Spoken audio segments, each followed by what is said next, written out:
इस वीडियो में देखते हैं हम लोग भारत के विभिन्न क्षेत्रों में सुर्खियों में जो रहे स्थल हैं उनके बारे में। विभिन्न राज्यों में हैं जो स्थल, उनके बारे में वो किस कारण सुर्खी में थे, चर्चा में किस कारण से थे। ये आने वाले परीक्षाओं के दृष्टिकोण से बेहद महत्वपूर्ण टॉपिक है, बेहद महत्वपूर्ण वीडियो होने वाला है। तो आइए देखते हैं कि भारत के विभिन्न राज्यों में कौन कौन से स्थल जो हैं वो किस कारण चर्चा में रहे हैं। तो सबसे पहले शुरू करते हैं यहाँ लद्दाख से। तो लद्दाख जो है वो भारत के उत्तर में अवस्थित है। यहाँ जो था, यहाँ यह लद्दाख चर्चा में क्यों है, तो यहाँ सियाचिन ग्लेशियर में 4G और 5G सेवाएं शुरू की गई है। मतलब सियाचिन जो ग्लेशियर है लद्दाख में, वहाँ 4G और 5G की सेवाएं शुरू की गई हैं। फिर दूसरी कारण से चर्चा में रहा पैंगोंग झील जो है, उसके तट पर शिवाजी की प्रतिमा का अनावरण किया गया। किसकी प्रतिमा का? शिवाजी की। मराठा शासक जो शिवाजी थे उनके प्रतिमा का अनावरण किया गया। कहाँ पे किया गया है? पैंगोंग झील के तट पर। पैंगोंग झील के तट पर। पैंगोंग झील कहाँ है? लद्दाख में है। उसके बाद आते हैं उत्तराखंड में। उत्तराखंड जो है वो किस कारण चर्चा में था, तो यहाँ पे समान नागरिक संहिता UCC के नियमावली को मंजूरी दी गई है। मतलब UCC लागू किया गया उत्तराखंड में, तो इस वजह से उत्तराखंड चर्चा में था। फिर आते हैं हरियाणा में। हरियाणा जो है, हरियाणा चर्चा में था। यहाँ राखी गढ़ी, हरियाणा में एक हड़प्पा सभ्यता का एक स्थल है राखी गढ़ी। वहाँ पुरातत्वविदों ने परिपक्व हड़प्पा चरण का मिट्टी की ईंटों से बना स्टेडियम और बाजार खोजा है। मतलब मिट्टी के ईंटों से बना स्टेडियम और बाजार खोजा गया है। राखी गढ़ी जो हड़प्पा कालीन स्थल है वहाँ पे खोजा गया। परिपक्व हड़प्पा के चरण का मतलब जब हड़प्पा संस्कृति अपने परिपक्व अवस्था में थी उस समय का मिट्टी के ईंटों से बना स्टेडियम और बाजार खोजा गया। उसके बाद है राजस्थान। राजस्थान जो है वो चर्चा में था। यहाँ पार्वती काली सिंध चंबल पूर्वी राजस्थान नहर परियोजना PKCERCP की वजह से रणथंभौर टाइगर रिजर्व के जलमग्न होने का खतरा है। रणथंभौर टाइगर रिजर्व जो है ये राजस्थान में है। यहाँ पर एक पार्वती काली सिंध चंबल पूर्वी राजस्थान नहर परियोजना की वजह से ये रणथंभौर टाइगर रिजर्व जो है वो जलमग्न होने का खतरा है। इस वजह से राजस्थान चर्चा में रहा है। फिर है बिहार। बिहार में भूजल में आर्सेनिक की उच्च मात्रा की वजह से 11 जिलों में, बिहार के 11 जिलों में चावल और गेहूं जैसे मुख्य अनाजों में आर्सेनिक का स्तर जो है उच्च पाया गया। उच्च आर्सेनिक का स्तर पाया गया बिहार के 11 जिलों में। चावल और गेहूं के अनाजों में आर्सेनिक का स्तर उच्च पाया गया है। इस वजह से बिहार चर्चा में था। फिर झारखंड में आते हैं। तो झारखंड वन विभाग ने पलामू टाइगर रिजर्व में बाइसन की घटती आबादी की समस्या दूर करने के लिए एक अध्ययन शुरू किया। तो पलामू टाइगर रिजर्व कहाँ है? पलामू टाइगर रिजर्व जो है, पलामू टाइगर रिजर्व ये झारखंड में, या बाइसन की घटती आबादी की समस्या को दूर करने के लिए झारखंड वन विभाग जो है एक अध्ययन शुरू किया। इस वजह से झारखंड चर्चा में था। कर्नाटक।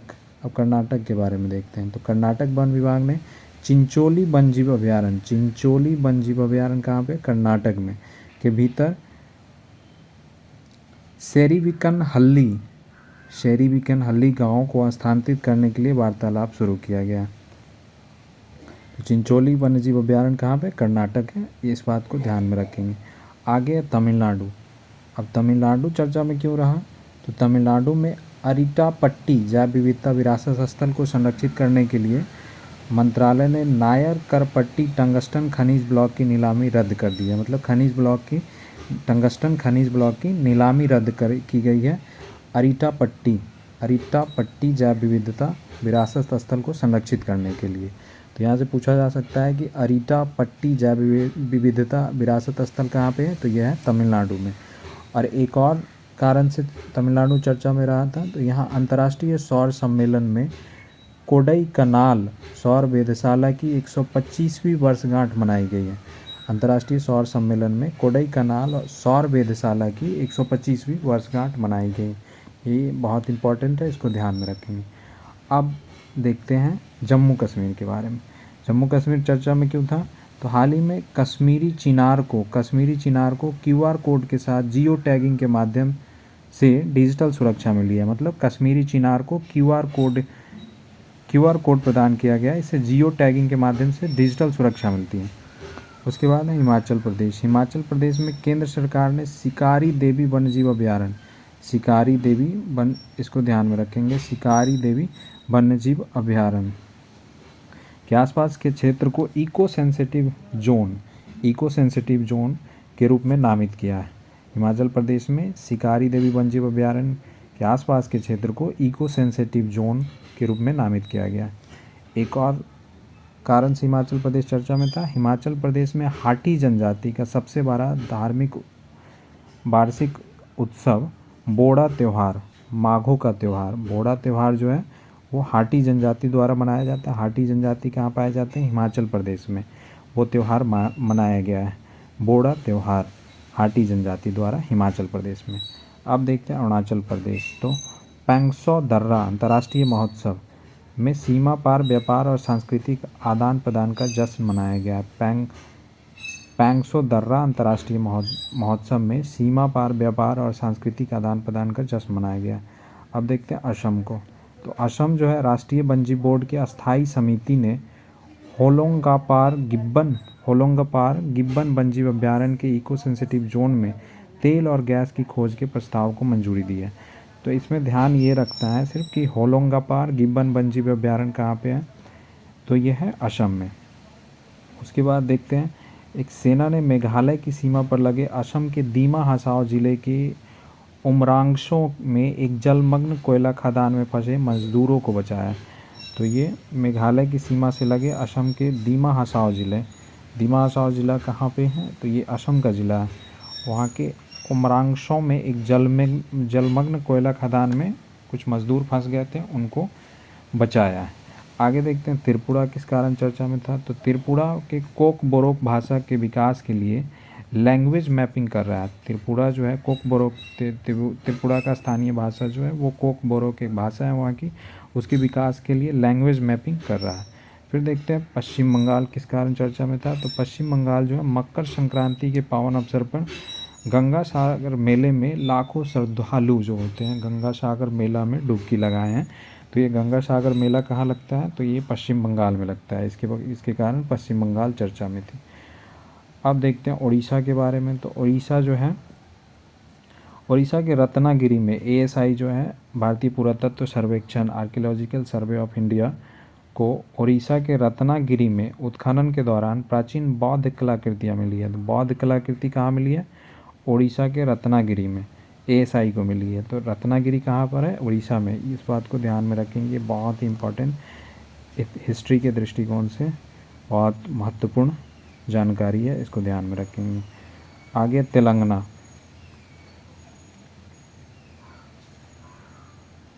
तो तेलंगाना से उद्गम करने वाली मूसी नदी का उद्गम स्थल तेलंगाना राज्य में है।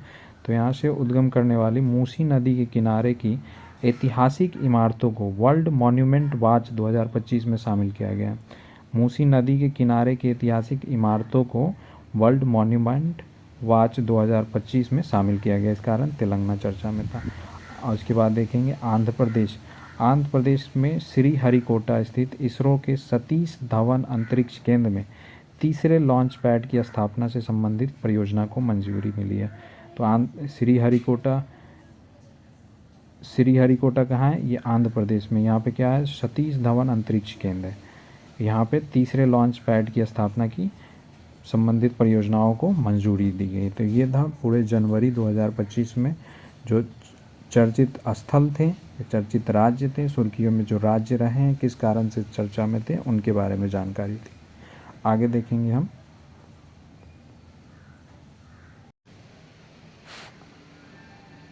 अब देखते हैं फरवरी 2025 में भारत में कुछ सुर्खियों में स्थल थे जिन राज्यों में, उनके बारे में हम जानकारी हासिल करेंगे इसमें। तो ये था हरियाणा। सबसे पहले हरियाणा के मंडौरा में rural technology action group RuTAG smart village centre का शुभारंभ किया गया। हरियाणा के मंडौरा में rural technology action group RuTAG smart village centre का शुभारंभ किया गया, इसलिए इस कारण से हरियाणा चर्चा में था। अब है मध्य प्रदेश के मुख्यमंत्री ने घड़ियाल की आबादी बढ़ाने के लिए चंबल नदी में 10 घड़ियाल छोड़े। चंबल नदी में मध्य प्रदेश के मुख्यमंत्री घड़ियाल की आबादी को बढ़ाने के लिए 10 घड़ियाल चंबल नदी में छोड़े। एक और कारण से चर्चा में था मध्य प्रदेश, वो था कि राष्ट्रीय बाघ संरक्षण प्राधिकरण NTCA जो एक वैधानिक संस्था है, संस्थान है ने मध्य प्रदेश में मोरंड गंगाजल सिंचाई परियोजना के निर्माण के खिलाफ चेतावनी दी है। मध्य प्रदेश में मोरंड गंजाल सिंचाई परियोजना के निर्माण के खिलाफ एनटीसीए चेतावनी दी है। और उसके बाद देखेंगे महाराष्ट्र। तो महाराष्ट्र में किस कारण से महाराष्ट्र चर्चा में था, तो हाल ही में महाराष्ट्र में दशावतार के प्रदर्शन शुरू हुए हैं। दशावतार के प्रदर्शन कहाँ शुरू हुए हैं? महाराष्ट्र में। अब है केरल। केरल के बारे में देखेंगे, केरल की चर्चा में था। तो राष्ट्रीय वन्यजीव बोर्ड ने केरल के अनामुडी 16 राष्ट्रीय उद्यान की वन भूमि का उपयोग करके सिलंगी नदी पर एक चेक डैम बनाने की मंजूरी प्रदान की है। मतलब केरल में राष्ट्रीय वन्यजीव बोर्ड ने केरल को अनामुडी 16 राष्ट्रीय उद्यान की वन भूमि का उपयोग करके, केरल के जो अनामुडी 16 राष्ट्रीय उद्यान है उसकी वन भूमि का उपयोग करके सिंगली नदी में एक चेक डैम बनाने की मंजूरी प्रदान की गई। तो इसमें इम्पॉर्टेंट बात यह है कि जो अनामुडी पहाड़ी है, अनामुडी 16 राष्ट्रीय उद्यान है, वो कहाँ पे है? वो केरल में है अवस्थित। और सिलंगी नदी एक ये भी केरल में है। इस कारण से इस चीज़ को याद करके रखेंगे कि सिलंगी नदी केरल में। अब है मिथिकेतन 16 राष्ट्रीय उद्यान में गोल्डन हेडेड सिस्टोला पक्षी प्रजाति मिली है। मतलब गोल्डन हेडेड सिस्टोला, ये क्या है? एक पक्षी की प्रजाति है, एक पक्षी है गोल्डन हेडेड सिस्टोला, एक पक्षी की प्रजाति है जो मिथिकेतन 16 राष्ट्रीय उद्यान जो केरल में है वहाँ पर मिली है, वहाँ पे पाई गई है। अब देखेंगे तमिलनाडु क्यों चर्चे में है। तो प्रधानमंत्री ने बिलीगिरी रंगनाथ स्वामी मंदिर टाइगर रिजर्व में बाघों की संख्या बढ़ाने में सोलिगा जनजाति के प्रयासों की सराहना की है। तो इसमें 2-3 बातें ध्यान रखने वाली। एक तो सोलिगा जनजाति, तो किस क्षेत्र से संबंधित है? तमिलनाडु क्षेत्र से संबंधित है। दूसरा कि बिलीगिरी रंगनाथ स्वामी मंदिर जो है, बिलीगिरी रंगनाथ स्वामी मंदिर टाइगर रिजर्व जो है ये तमिलनाडु में स्थित है, जिसको शॉर्ट में BRT भी कहते हैं। ये तमिलनाडु में है। आगे देखेंगे आंध्र प्रदेश में। आंध्र प्रदेश के अराकू घाटी में चाली नामक अराकू महोत्सव का आयोजन किया गया है। चाली नामक अराकू महोत्सव। तो ये चाली क्या है? तो अराकू महोत्सव है। कहाँ पे आयोजन किया गया है? आंध्र प्रदेश में। अब देखेंगे तेलंगाना के आदिलाबाद जिले में मेसराम कबीले के आदिवासी गोंडों के एक पवित्र तीर्थ आयोजन नागोबा यात्रा की शुरुआत हुई है। तो आदिलाबाद ज़िला जो है वो तेलंगाना में है। यहाँ पर मेसराम कबीले के आदिवासी, मेसराम कबीला है, उसकी आबादी गोंडों के एक पवित्र तीर्थ आयोजन नागोबा यात्रा की शुरुआत की गई। तो नागोबा यात्रा की शुरुआत कहाँ की गई है? तेलंगाना में। ये गोंड जनजाति के एक पवित्र तीर्थ माना जाता है। अब देखेंगे पश्चिम बंगाल। तो पश्चिम बंगाल में कोलकाता स्थित फोर्ट विलियम का नाम बदलकर विजय दुर्ग कर दिया गया। मतलब कोलकाता में स्थित फोर्ट विलियम एक स्थल था जिसका नाम बदलकर विजय दुर्ग कर दिया गया। अब देखिए मणिपुर राष्ट्रपति ने मणिपुर में राष्ट्रपति शासन लगाने की उद्घोषणा जारी की। मतलब मणिपुर में राष्ट्रपति शासन लगाया गया है। अब है असम में भारत के प्रधानमंत्री असम के गुवाहाटी में झुमोइर बिनंदिनी मेगा झुमोइर 2025 में उपस्थित हुए हैं। यह उत्सव जो है वो असम के चाय उद्योग की 200वीं वर्षगांठ का प्रतीक है। चाय उद्योग की 200वीं वर्षगांठ का प्रतीक है ये झुमोइर बिनंदिनी उत्सव। इसमें जो है भारत के प्रधानमंत्री वो शामिल हुए हैं, गुवाहाटी में मनाया गया है। फिर है एक नागालैंड राज्य में। तो यहाँ नागालैंड में रोडोडेंड्रॉन बाटी पर खतरा मंडरा रहा है, इसका उजागर किया गया है एक अध्ययन में। नागालैंड में रोडोडेंड्रॉन बाटी पे खतरा मंडरा रहा है, इसका उजागर किया गया। तो ये था फरवरी महीने में जो कुछ महत्वपूर्ण स्थल थे जो सुर्खियों में थे उनके बारे में। अब देखेंगे मार्च महीने में कुछ भारत के महत्वपूर्ण स्थल सुर्खियों में थे उसके बारे में। तो सबसे पहले जम्मू कश्मीर से शुरू करते हैं। तो जम्मू कश्मीर में परमाफ्रॉस्ट जो है वो पिघल रहा है। इससे क्या है, पर्यावरणीय खतरे के रूप में यह परमाफ्रॉस्ट का पिघलना पर्यावरणीय खतरे के रूप में देखा जा रहा है। फिर है नियंत्रण रेखा LOC के करीब बंगस घाटी कहाँ पे है? जम्मू कश्मीर में। को एक इको टूरिज्म डेस्टिनेशन के रूप में बढ़ावा दिया जा रहा है। ये इको टूरिज्म डेस्टिनेशन के रूप में इसको बंगस घाटी को बढ़ावा दिया जा रहा है। फिर अब हरियाणा क्यों चर्चा में था, तो उत्तर भारत की पहली परमाणु ऊर्जा परियोजना, मतलब बहुत इंपॉर्टेंट है ये एग्ज़ाम के दृष्टिकोण से, कि उत्तर भारत की पहली परमाणु ऊर्जा परियोजना हरियाणा के गोरखपुर में स्थापित की जाएगी। तो इसमें कंफ्यूज नहीं होना है, एक उत्तर प्रदेश में भी गोरखपुर है, इसमें कंफ्यूज नहीं होना है। ये हरियाणा में भी एक गोरखपुर है, वहाँ पर उत्तर भारत की पहली परमाणु ऊर्जा परियोजना स्थापित करने की बात की गई है। आगे देखेंगे राजस्थान। तो राजस्थान में एशिया और प्रशांत क्षेत्र के 12वां क्षेत्रीय 3R और सर्कुलर इकोनॉमी फोरम में सदस्य देशों ने सर्वसम्मति से जयपुर घोषणा पत्र की अपनाया। जयपुर घोषणा पत्र को कहाँ पे अपनाया गया है, तो राजस्थान में आयोजित किया गया था एशिया और प्रशांत क्षेत्र में 12वां क्षेत्रीय 3R और सर्कुलर इकोनॉमी फोरम। ठीक है, इसके सदस्यों ने जयपुर घोषणा पत्र को अपनाया है। आगे देखेंगे गुजरात के बारे में। तो गुजरात के धोलेरा में भारत के पहले वाणिज्यिक सेमीकंडक्टर लैब के लिए वित्तीय सहायता समझौते पर हस्ताक्षर किए गए हैं। मतलब भारत के पहले वाणिज्यिक सेमीकंडक्टर लैब कहाँ पे स्थापित किए जाने की बात की जा रही है, तो धोलेरा में। इसको वित्तीय सहायता देने के लिए जो समझौता हुआ है उस पर हस्ताक्षर किए गए हैं।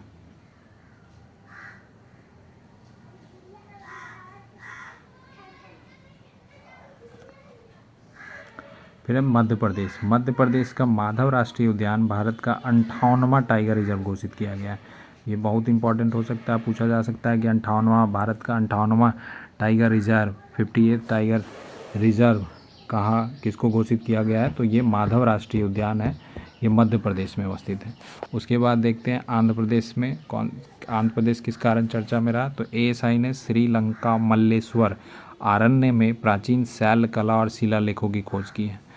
तो श्रीलंका मल्लेश्वर अभयारण्य जो है, श्रीलंका मल्लेश्वर अभयारण्य, वो कहाँ पर है, तो ये आंध्र प्रदेश में है। फिर देखेंगे झारखंड की चर्चा में, तो झारखंड और छोटा नागपुर क्षेत्र में सरहुल महोत्सव मनाया गया। सरहुल महोत्सव कहाँ मनाया गया, तो झारखंड और छोटा नागपुर क्षेत्र में। आगे देखेंगे मिजोरम किस कारण चर्चा में था, तो APEDA ने मिजोरम से सिंगापुर के लिए एंथूरियम फूलों की पहले निर्यात की सुविधा प्रदान की है। एंथूरियम फूल जो है वो मिजोरम से सिंगापुर को निर्यात किया जाएगा, उसके लिए सुविधा प्रदान की है APEDA ने। फिर देखेंगे असम की चर्चा में था, तो असम में पवितोरा वन्यजीव अभयारण्य में तामुली दोबा झील का सूखना चिंता का कारण बनकर उभरा है। पवितोरा वन्यजीव अभयारण्य कहाँ पर है, असम में। इसमें तामुली दोबा झील जो है ये सूख रहा है, इसके कारण एक चिंता प्रकट की गई है। और अब देखेंगे अरुणाचल प्रदेश के बारे में। तो अरुणाचल प्रदेश ने राज्य जैव विविधता रणनीति और कार्रवाई एक जन योजना शुरू की है। यह जिला स्तरीय कार्य योजना को शामिल करने वाली पहली SBSAP मतलब राज्य जैव विविधता स्टेट बायोडाइवर्सिटी स्ट्रैटेजी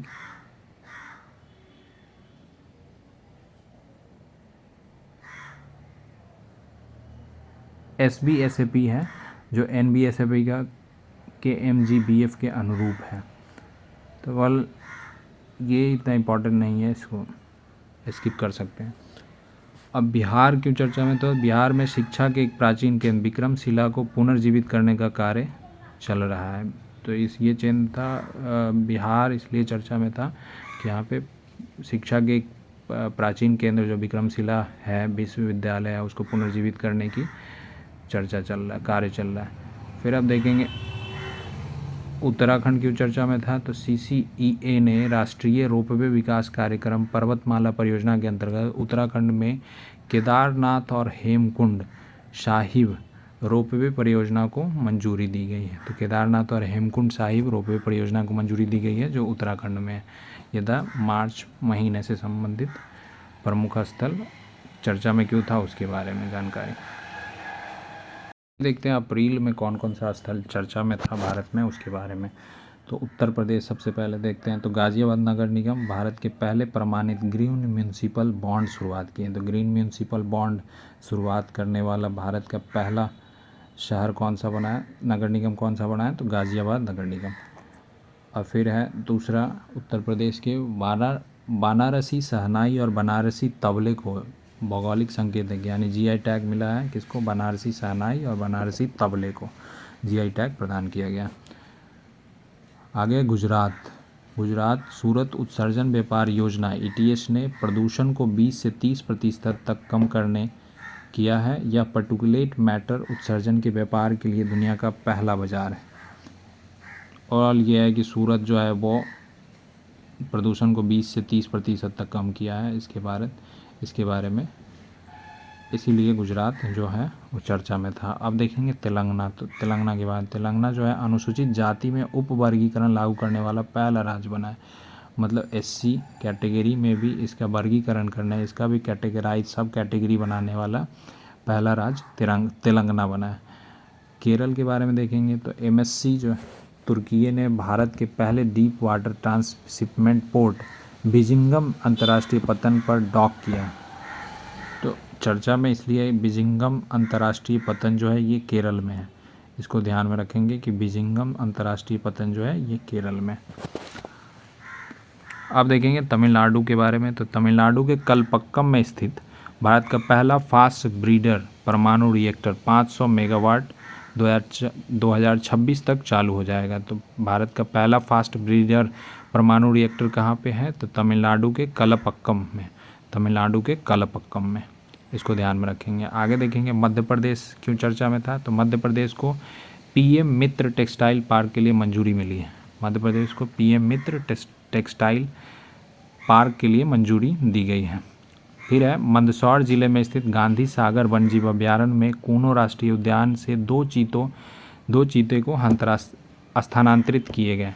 2 चीता जो है उसको कूनो राष्ट्रीय उद्यान से गांधी सागर वन्यजीव अभयारण्य में स्थानांतरित किया गया है। फिर देखेंगे झारखंड की चर्चा में तो झारखंड के महुआ डांड भेड़िया अभयारण्य सर्दियों में साल वन से दूर रहने की आदिवासी सरना आस्था की प्रथा के कारण सुर्खियों में रहा। सरना आस्था कहाँ,